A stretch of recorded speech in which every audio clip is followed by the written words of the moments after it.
Hello, my name is Kate Slaney and I'm a faculty member in the Department of Psychology. I teach in the area of history, quantitative and theoretical psychology, and I teach courses in each of those areas. Psychology 308 is a lecture course and it's entitled Introduction to the History of Modern Psychology. Psychology 301 is also a lecture course and it is entitled Intermediate Research Methods in Data Analysis and Statistics. And Psychology 402, which is a seminar class, is entitled Selected Topics in History and Theoretical Psychology. For me, it essentially becomes an introduction to the philosophy of science.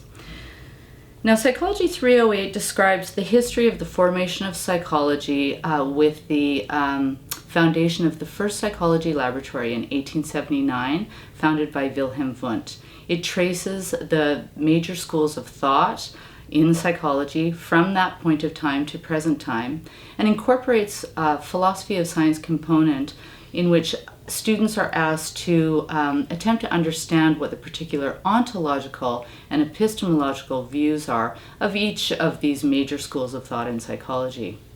Psychology 301 extends on the content of Psychology 201 and 210.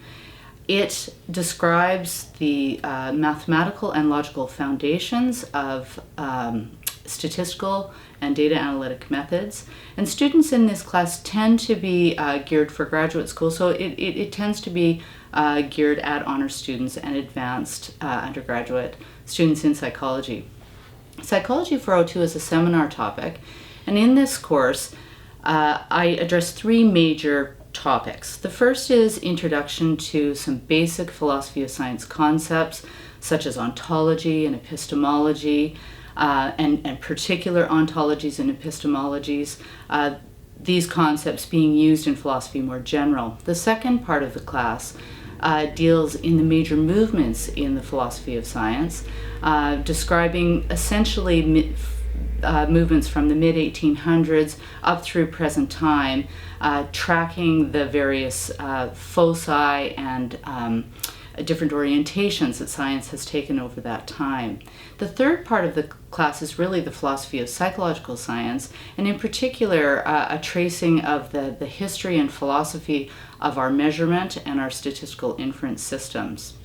Now, the course content, or the content rather, of these three courses is not terribly overlapping, and so over time I've had to come up with some strategies for how to reconcile the different curricula and basically get down to basics in terms of how I'm going to approach my teaching. So these are sort of my own personal self-mantras, I suppose.